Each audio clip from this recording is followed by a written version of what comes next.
요즘 개인정보가 정말 여과 없이 노출이 되면서 운세 확인, 건강정보, 콘서트 초대장 이렇게 이제 궁금증을 유발해서 클릭을 하게 만드는 문자 그리고 메일 많이 쏟아지고 있습니다. 그런데 이 문자나 메일 잘못 눌렀다가는요, 개인정보가 다른 것도 아니고 북한으로 넘어갈 수 있다. 이런 경찰 발표가 나왔습니다. 네, 지난해 12월 방첩사 작성 개업 문건 공개라는 이 제목으로 발송된 피싱 이메일이요. 이 북한 해킹 조직의 소행으로 밝혀지면서 북한이 이 계엄 사태까지 이용해서 이 대규모 해킹 작전을 벌인 정황이 확인이 됐습니다. 경찰청 국가수사본부에 따르면 이 북한 해킹 조직이 지난해 11월부터 두 달 동안 국내 17,000명 이상에게 이 사칭 이메일 12만 건 이상을 발송했다 이렇게 밝혔는데요. 이 수신자는 외교 안보 분야의 정부기관 종사자, 연구자, 언론인 등이 대거 포함이 됐다고 합니다. 경찰이 북한 해킹 조직이 임대해 사용한 이 서버를 확보해서 분석을 해보니까 정보통신 용어인 이 포트를 폭으로, 페이지를 폐지, 동작을 기동으로 표현한 이 북한식 용어가 다수 발견됐습니다. 이 범행 근원지의 IP 주소도 중국 랴오닝성과 이 북한의 접경지에 할당된 사실도 확인을 했습니다. 북한의 해킹은 오래전부터 있었던 일입니다. 그런데 이번에는 한국의 계엄 사태를 활용했다. 이 점이 눈길을 끄는 겁니다. 사실상 북한의 해킹 수법이 남한의 정세를 반영해서 날이 갈수록 업데이트 또 진화하고 있다. 이걸 보여주는 겁니다. 경찰은 북한이 발송한 이메일의 종류도 30여 가지로 확인했는데요.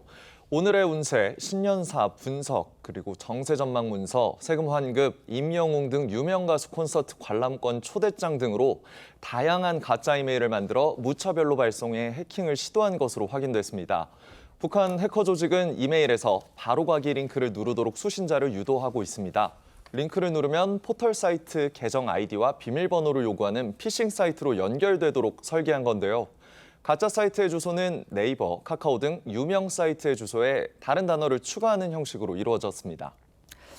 이전에는 북한 해커 조직이 이른바 맞춤형 피싱을 노렸다 이렇게 알려져 있습니다. 그런데 지금 이번 경찰의 발표를 보면은요, 가수 임영웅 콘서트 정말 엄청난 경쟁률을 보이는 그런 콘서트인데 이 콘서트의 초대장처럼 마치 실제 있는 일처럼 꾸며가지고 범행을 벌인 겁니다. 이번 사칭 이메일로 인한 피해는 괜찮은 겁니까?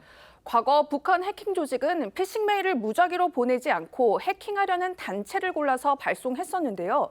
그런데 이번 해킹 범죄는 특정 집단을 노리던 기존 수법과는 달리 일반 국민을 대상으로 범죄 영역을 넓혔다는 게 특징입니다. 북한 측에 보낸 메일을 받은 17,000명 중 120명은 아이디나 비밀번호 등을 입력해 개인정보가 유출되는 피해를 본 것으로 조사됐는데요.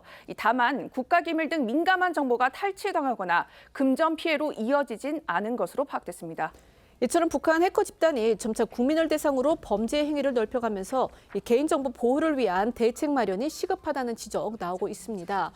국가수사본부는요, 이 발송자가 불분명한 전자우편은 열람하지 않거나 첨부 파일과 링크를 클릭하지 않는 게 중요하다 이렇게 강조했습니다. 북한이 지난해부터 올해 초 약 2달 정도에 걸쳐서 우리 국민들을 상대로 해서 17,000명 이상한테 12만 6천 건 이상의 그런 피싱 이메일을 보냈다고 합니다. 그런데 그 수법이 상당히 교묘합니다. 여기에 이제 그 비상겸 관련한 사건, 문서 이것도 있었지만요. 우리가 흔히 그냥 쉽게 이렇게 클릭을 할 수 있는, 예를 들면 건강검진센터의 안내문이라든지 그다음에 세금을 환급받는 그런 방법이라든지 또 운세 정보라든지 심지어 가수 임영웅 씨의 콘서트 초대장이 있었다는 겁니다. 이거 어떻게 보십니까? 상당히 좀 악랄하게 진행됐다는 생각이 듭니다. 저는 사실 북한의 해킹이 어제 오늘 일은 아니지만 앞서 우리 기자님들이 전해줬듯이 계엄 사태를 이용했다는 것 자체가 저는 상당히 좀 심각성이 있는 것이 아닐까라는 생각이 듭니다.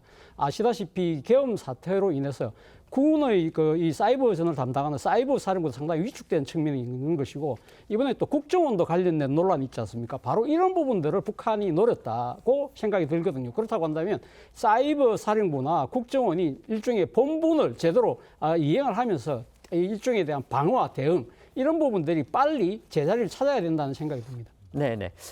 지금 우리 차재원 패널께서도 말씀을 해주셨지만요. 이제 그 계엄 문건 관련 같은 경우에는요, 북한이 그 받는 사람들을 아주 특정한 것도 그것도 눈길을 끕니다. 예를 들면 아까 저희 기자가 말씀드렸지만 외교 안보 분야 정보기관 종사자, 연구자, 언론인 이런 사람들을 특정해서 보냈다고 하니까 이거 역시도 굉장히 수법이 교묘하지 않나 그런 생각이 그렇습니다. 듭니다. 어쨌든 네. 그 국수본이 어쨌든 밥값했다 이 말씀에 대해서는 좀 국수본을 칭찬해드리고 싶고요.